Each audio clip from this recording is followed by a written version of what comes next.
আচ্ছা, মিসলেনিয়াস 2024 যেটা, তার তার যে অ্যান্সার কি, অ্যান্সার কি পিএসসি পাবলিশ করেছে, তো সেটা মিলিয়ে আমার যে স্কোর,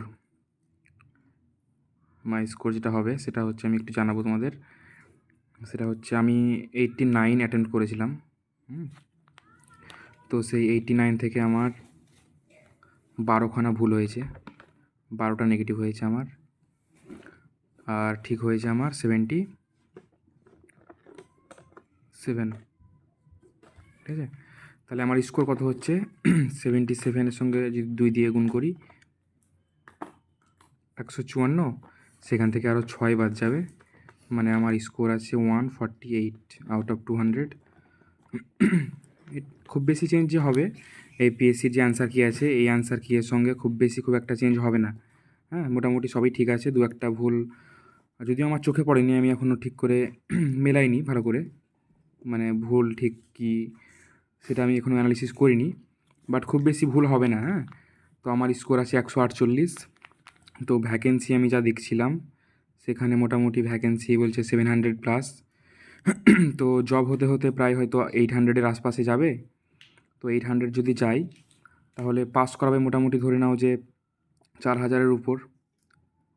4000-এর উপর যদি পাস করায় তাহলে কাট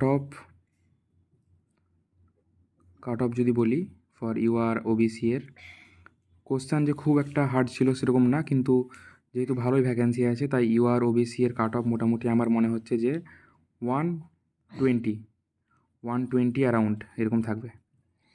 এবার অ্যাকচুয়াল কাট অফ তো বলা যায় না, এই 120-এর আশপাশে থাকবে, এটাই হচ্ছে আমার মানে প্রেডিকশান।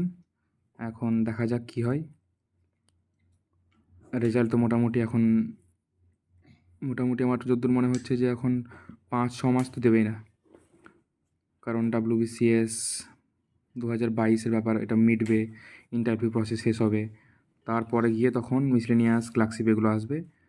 তো মোটামুটি 2025 সালের হয়তো জুনের দিকে রেজাল্ট আসতে পারে, জুন অ্যারাউন্ড ধরে রাখছি, তারপরে মেন হবে।